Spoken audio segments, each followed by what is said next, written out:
Okay, so you got the highest score on the Japanese test, and Mhm. that set the stage for you to be able to come over to Japan. Mhm. And so you got out here and Study, host family, that experience. Met my first wife when I was here, just so you know, that helped too. Motivation, right? sure, sure. Um, lovely woman, lovely woman. I met her. Well, we weren't married or anything. I just met her for dating. Anyway, met her. I was like, wow, I can really build bridges here. I can make connections. I made friends, lifelong friends, during that trip. And then I go back to college. I'm trying to interview for jobs in Japan with like Panasonic or Matsushita Denki, Hitachi, and various other companies. But I was having trouble finding work. I was a Japanese and Chinese sort of history major, East Asian studies major. Weren't a lot of jobs for someone like me. So what I did, typical Henry fashion, I worked in a library cutting Japanese newspaper articles for researchers and pasting them onto pieces of paper. It's a job that's now, not necessary anymore because the This was internet in exists. But Japan or wasn't back in the States? in the States. Okay. So after class, I'd go to the library and I can't remember her name, Kumiko, I think was her first name. And I would cut out newspaper articles and paste them while I listened to talk radio in my ear so I wouldn't fall asleep. So I did that for hours. And occasionally I would tell her, I would walk by on my way to the library. I'd walk by what was called the Innovation Center. What they had were Mac computers, mostly Mac computers. And I like computers, and I would walk in every now and then. And I could they had these tools on the Mac to teach you how to make web pages. So I started making web pages in my free time for myself. I was making them and I was putting them at Harvard gave us a little URL, little web space to create your own web page. So I had my own URL. A lot of us did. I wasn't the only one. Hmm. And I learned this because some of the kids who graduated ahead of me wrote books on HTML, were starting their own businesses regarding this thing called the internet. The '90s version of crypto or blockchain is like internet. What's that type of thing? Right, right. Um, so I said, let me figure this out. So when I started applying for jobs, I'd have my URL. Then I started learning while I was playing with the internet there. They had these little cameras and this application called See You See Me where you could do video conferencing. Yeah, yeah, yeah. Yeah, you remember that? So I saw in the Career Center a company looking for someone to work for them, a new grad in a trading company in Japan. And I said, rather than mail them or email them, I'm going to arrange an online interview. So I got I, I borrowed the camera from them. They let me borrow the camera from them. Being engaged, I showed them, they were going to help this young man get a job in Japan. They were excited about that, right? So they loaned me the camera, took it to my roommate's dorm room. He had a Mac computer in the office because the interview would be at night because of Japan time frame. The trading company had an IT branch that they were hiring for, IT department. So they set up their camera, and I was able to set up an online interview using CUC Me. I met with the CEO and the COO at the time, and the another foreigner who was working there named George, I think was his name. And I ended this interview, and it got me the job. I had figured out a way, to sort of showcase my ability to learn, my ability to be creative. And I think that got me the job. I know that got me the job. So I wound up having a job, was being paid nothing. Um, uh, Typical Japanese new grad. I lived in a Right. dorm with other Japanese men. Uh, to work overtime because my boss stayed at the office late. I had no real work to do. I had a senpai who sort of was responsible for teaching me. It's all in my book. I don't want to go into too much detail in that because Right. I'm not sure if people find it interesting. But as far as being black, they didn't really. It would come up every now and then, comments about my size, so to speak, right? Because people are The socialized by stereotypes. stereotypes they hear, and I could get mad, but that's what they know, right? That's what they know. Right. So, but that's a point of departure. But no, I was the foreign guy. I was the expert on America. I got lots of opportunity to travel the world.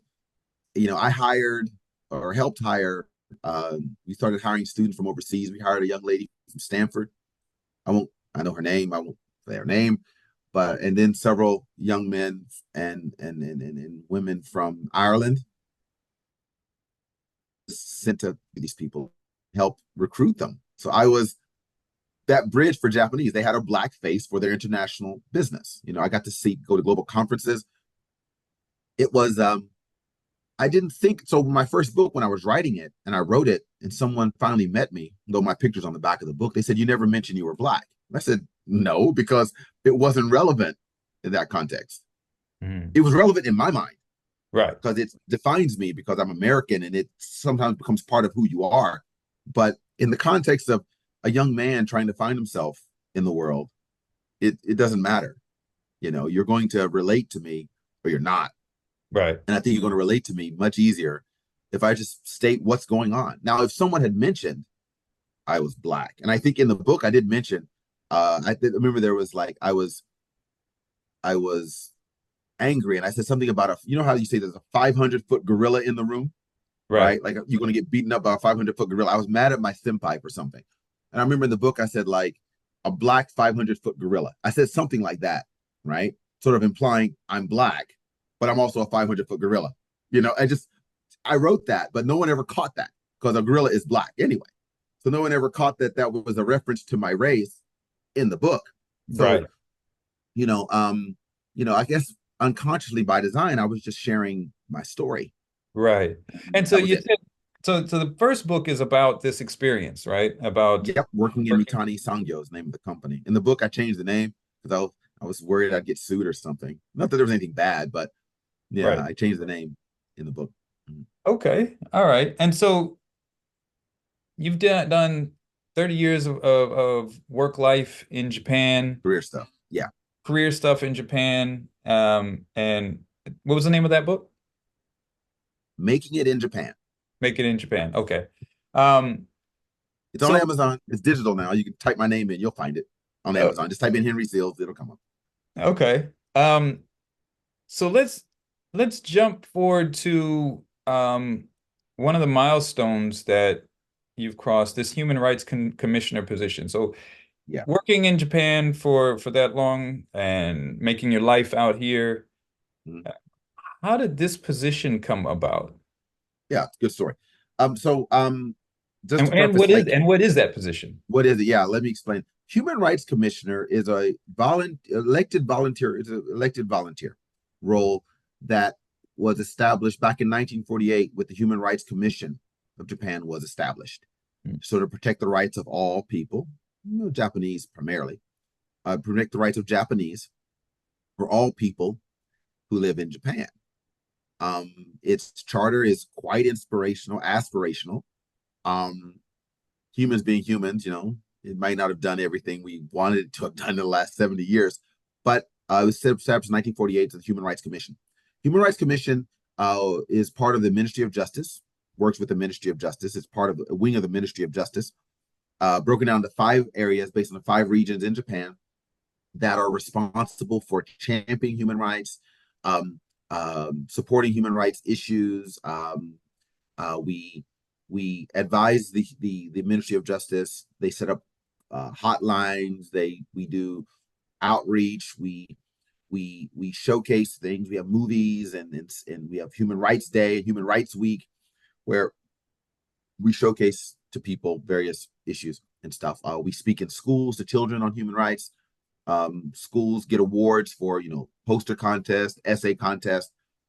It's consists of 14,000 unpaid volunteers, most older than me, most much older than me. I'm probably one of the youngest as well, but I'm also, you have to be a Japanese citizen to be this. So that's what a human rights commissioner does. And I spend about 2 days a month volunteering, answering phones or teaching or, presenting at a school or something like that.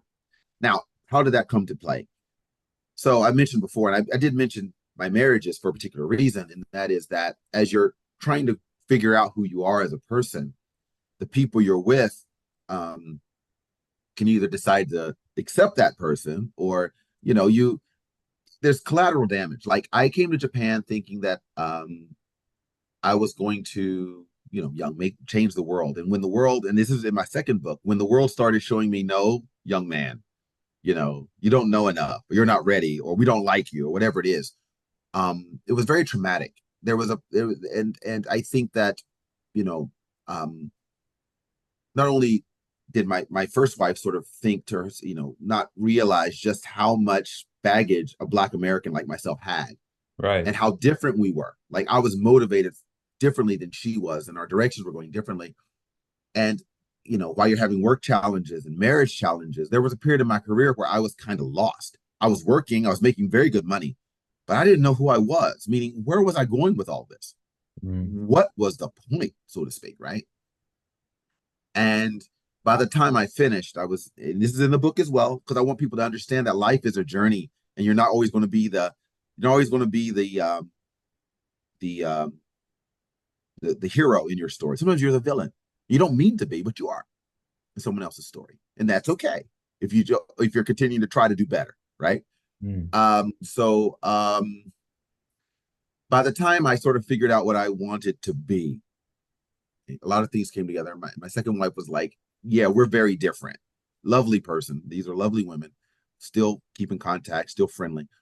But Henry wanted to go off and bring the world together. Mm.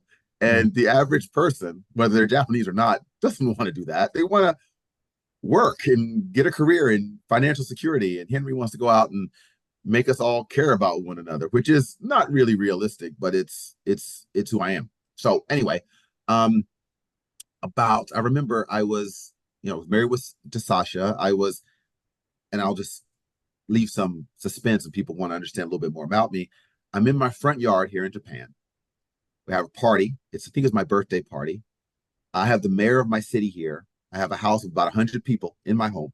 I'm sitting on the front lawn eating barbecue that I barbecued. And I'm listening to my mayor tell his story about why he came back to Japan. He had studied in the States and why he had developed his policy that's made our city the city that it is, a role model city in Japan. And I realized through his story that I can be my authentic self and really make the world a good place. I don't need to act like anything. I don't need to be Japanese. I don't need to be white. I don't need to be black. I just need to be myself and believe and work with people and remember those things that made me successful as a child. Be interested in people, believe in yourself, work hard, try to do better.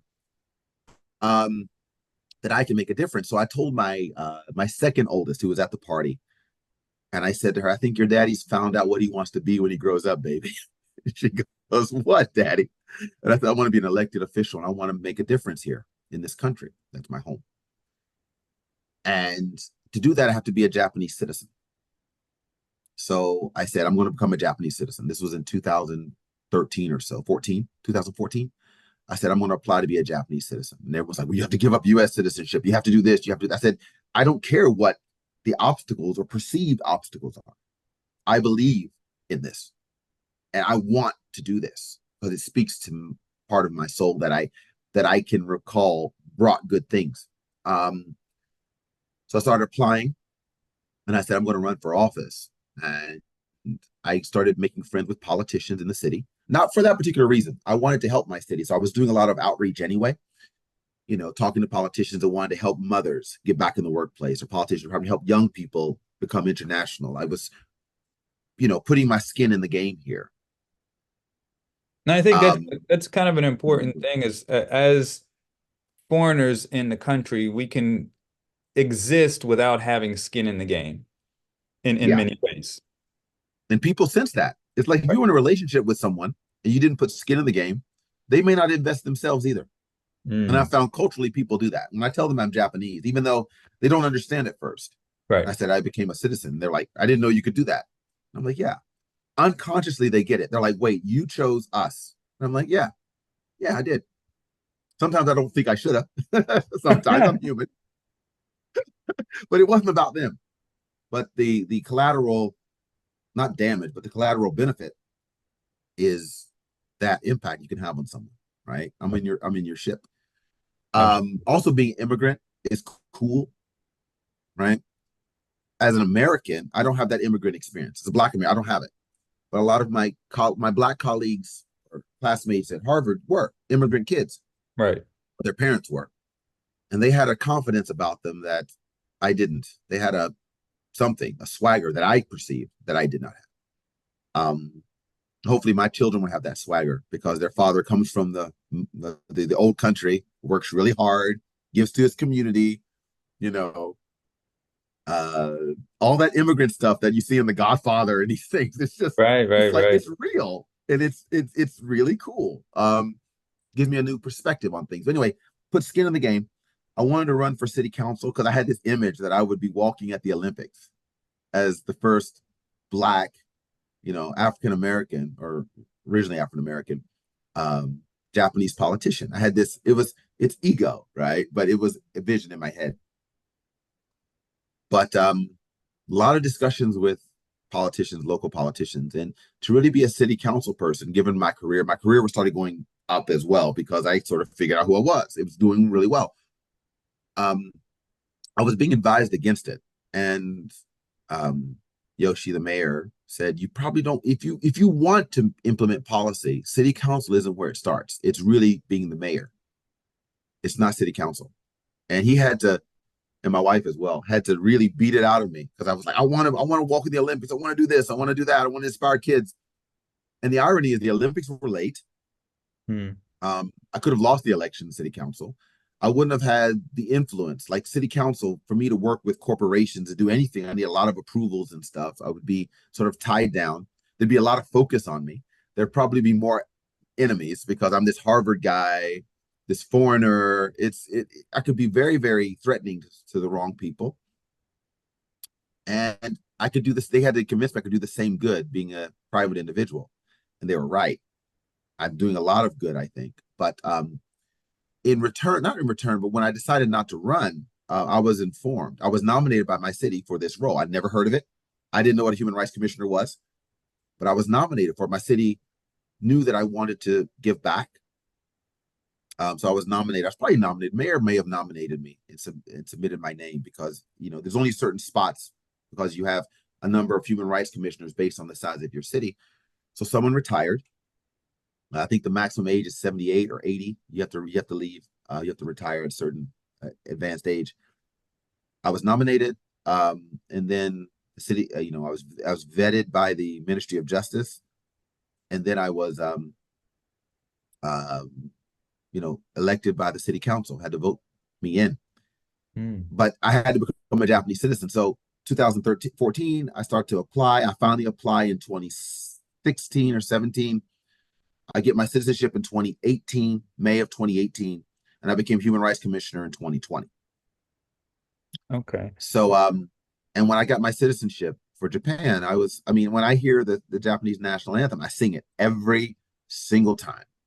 Every time I hear it, it could be on TV, it could be in the background. It's like, this is what it feels like to be an immigrant and be welcomed, even if not every Japanese person welcomes me. I'm welcomed into their country. Their government said, "You're good enough for us. We accept you." Right? And I want to That's ask about that. As far mm, as like your experience in this position, mm, how are do people perceive you, or how do people interact with you? Because you are foreign, even though you're a Japanese mm, citizen, you are still foreign, you are still black. yeah, So and in Japan, there is that separation often in the culture, right? right. So Yeah, even there though is. you're standing there, it's like, well, he still really isn't one of us. Sometimes that kind of creeps Well, in. How do maybe people? they're thinking that. Maybe they are, but that's their issue, not mine. But let me just, in general, but let me speak specifically about Human Rights Commission. I've never had an issue with any of these people. Not one. Like, you're not Japanese or you're not. I mean, the exact opposite. Most of these people are in their 70s. And I walk into the room and they're like, "Welcome." First of all, of course, you remember they're human rights commissioners. They're Right. sort of, even if they're not necessarily have the same agenda I do, they're still having to promote human rights. So I think there's even if it's not emotional, the intellectual connectivity that I need to embrace this person, right? Never had an issue. They're my biggest proponents. Also, that whole part about being yourself, like the first time I'm part of the Children's Commission. You have to join different like committees, the Children's Committee. So I'm on the Children's Committee. I was selected to be on that committee. And what that committee does is, children related outreach and speaking at schools, that type of stuff. But I have to man the children's hotline twice a year, Mm. the National Children's Hotline. So if you call from this region of Japan, on that day, I'm the one picking up the phone. I've never had anyone hang up the phone because I'm foreign. They've asked me, say, wait, you're not, I said, I'm Japanese, but I'm from America or something like that. They've never hung up on me. They've never yelled at me or said, I don't want to speak to you. Every month, I man the phones as well for the city of Matsudo and Nagariyama. No one's ever hung up on me. I've had face to face meetings with people who felt their human rights were being violated, Japanese women, men, children. Never have I had anyone sort of say, hey, you're their advocate. They're not going to leave. These people are desperate. They need something. I'm not saying it'll never happen. It might. I've never Right. had it happen. Um, when I go in and I enjoy helping people, I'm nervous about the call. Like, who's going to call? Am I Right. going to get some negativity? But when I'm in the moment, giving some parent some advice to help them feel like their child's going to be okay, or some kid who's depressed, who's thinking this is all there is, I can say, no, young man or young woman, it gets better because I've lived it. You just Right. need to surround yourself with the right people. I'm excited. And then the Japanese, like I remember when I go, every time I go to the children's hotline call, the person there, sometimes the people who are in charge of you, they switch. They're bureaucrats. The people who are actually the government officials in the Ministry of Justice, they change. But they always say this thing about me. I'm so excited and happy and thankful to be doing what I do. They're like, how can you be so happy? You're a young man, you're busy, you're an executive, but you're making time for this and you're happy to do it. Think about the impact that has on people. Hmm. It's like, I'm thankful. It's I think I'm making a difference, not even just in the lives of the kids or the people I'm calling or to talking to me, but the people around me. But I've got to let go of, they might not like me or they may not care, Mm. because the reality has been there's more people who are opponents than my opponents, but we're human, so we notice the threats more. Mm. But my life has been a testament to the fact that there's going to be more proponents than opponents. There may be people who speak bad of you, but they're on the internet. They're not going to impact your life. Um, but as human rights commissioner, I mean, I've had no issues at all. Um, there are people who may think you're not really Japanese, but when they meet me, right, and they see the pride I have in the country, like when I applied to be a Japanese citizen, I was very pragmatic about it, but I was also I want to be very real. Meaning, when I went to apply, I walked to the office. The man who's responsible for it, he was there at the Ministry of Justice office in Matsudo, older gentleman. He saw me and he kind of dismisses me. And I stand there and I'm like, mm-hmm. He just sort of stands and I said, I want to, well, you need to call first. But since you're here, let me get your ID, take a scan, and make you an appointment. I'm like, thank you. I give him my Zaidu card or Gaijin card. He has a young man go to the printer to copy it. Young man takes the card, puts it down on the printer, then pauses, picks it up, looks at it, then looks at me, then looks at the card and looks. He did it 3 times. Then he went to his advisor, his supervisor, the man who dismissed me, and showed it to him. And then that man stood up and walked over to me and he goes, excuse me, you're American. Why do you want to be Japanese? I was mad at the man who dismissed me. I was upset because I said, you know what? He should treat me with respect. He should Mm. treat me in a way that, you know, isn't dismissive. So you I said want you to love the vote. country. You I love want the to help. country. You want to vote. I want to help support the country. And he looked at me like, what are you talking about? Right? It wasn't about a job. I didn't need it. I had permanent residency already. Um, he asked me, was I married to a Japanese? I'm like, no, my wife is not Japanese. So he was confused. But anyway, this story has a funny story. So I apply, I become a human rights commissioner after, and my human rights commissioner role is in his office. He has to see me every month, right? He works for me now. When I ask him, he needs me. If there's something I need to escalate to him and his team, they work for me. I don't work for them. Does he remember Do I you? do I lord it over him? Of course. Okay. He remembers me very well. I'm that black guy who applied for citizenship from America. Yeah, he knows me very well. And he knows me because this is what happened. My wife then decides to apply for Japanese citizenship as well. This was several years ago, right after I did. She applied. She was there with a Japanese friend, and the same man dismissed her and was rude with her because her Japanese wasn't as good. as mine. Um, he didn't know who she was, right? And dismissed her in front of a Japanese friend. And the Japanese friend was like, wow, Japanese are racist, right? But my wife is not any typical person. She was upset. She was upset and angry, but she said, but my husband applied this way. Why are you telling me I have to make a phone call? He's like, who? He goes, my husband, Henry. She goes, you're Henry's wife. And then he became completely different, Mm. right? He changed up. Now, I'm look, connections are a thing. I mentioned to you earlier before. Connections Especially are in a thing Japan. Especially in Japan. in Japan, anywhere in the world, Right. especially in Japan. Definitely in Japan, but anywhere in the world, but definitely in Japan. Um, Imagine if I had been a different person in my application process. Right. Imagine if I hadn't become human rights commissioner. If I hadn't taken the risk to do that. If I hadn't, and then when I become human rights commissioner, I don't lord it over him that he didn't treat me with the respect I deserve. I can't really say there's been a negative aspect. Like I have a speaking engagement later this week where they want to hear human rights commissioners want to hear about my journey because they heard I gave a small talk a couple years ago to a couple of the human rights commissions who were visiting the city um, about my journey. Um, you know, I play a role. I mean, I thing that I didn't mention is I speak or used to speak much better Japanese sign language, Mhm. right? And I learned it because again, no one I knew it. It was being taught in the company I was working for at the time, about 20 something years ago. I took the class, met a lot of people who were hearing impaired, um, got to speak because I was this different person learning about Japanese sign language. I got to speak in disabled circles, events about my journey because there's something in common. We're both different from Japanese and we both don't fit in certain times.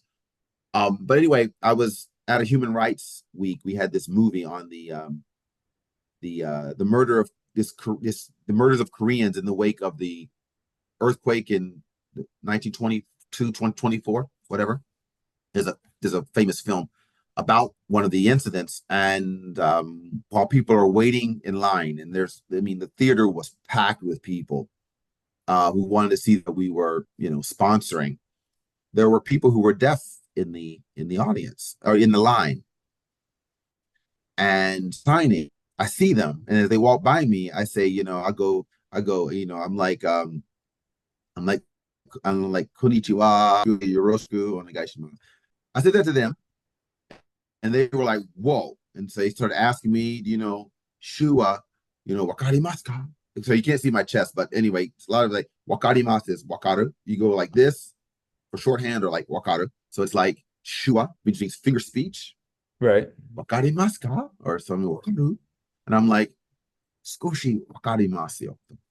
And then people I had met in the past through my studies of sign who were there in that line as well remembered me. And so you see what I mean? Being interested in other people. Now, I never thought it would pay off. I never thought I was going to you know, get money from these people or anything. But other than being interested and wanting to learn, that's my talent. I'm not saying everyone do what I do, but my skill is to acquire skills to help the people around me.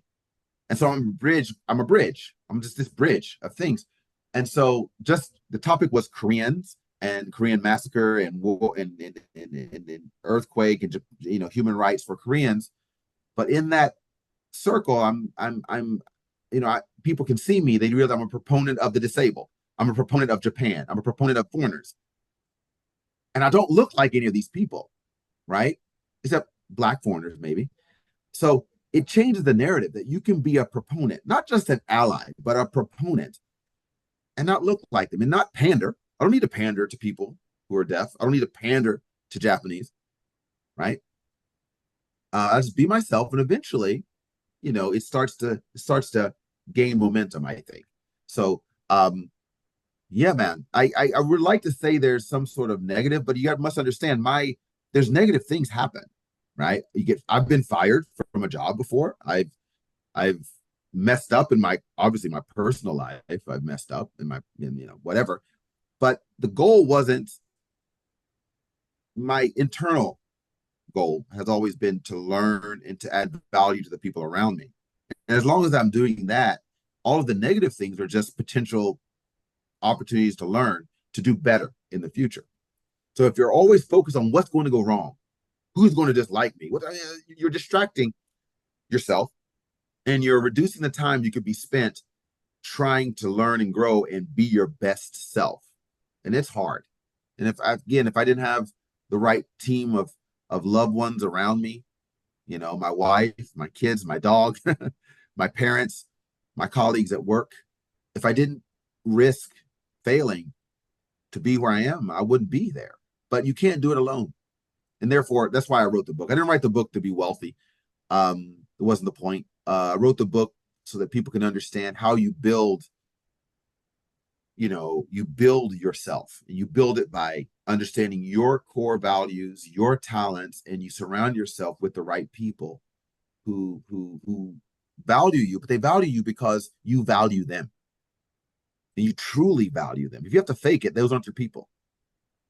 It's Mhm. people you really value. And sometimes you'll learn there's things I like now I never liked 20 years ago.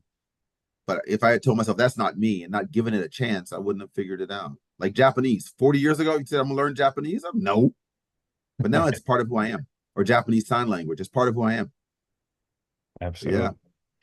I think it's a good point and really good advice.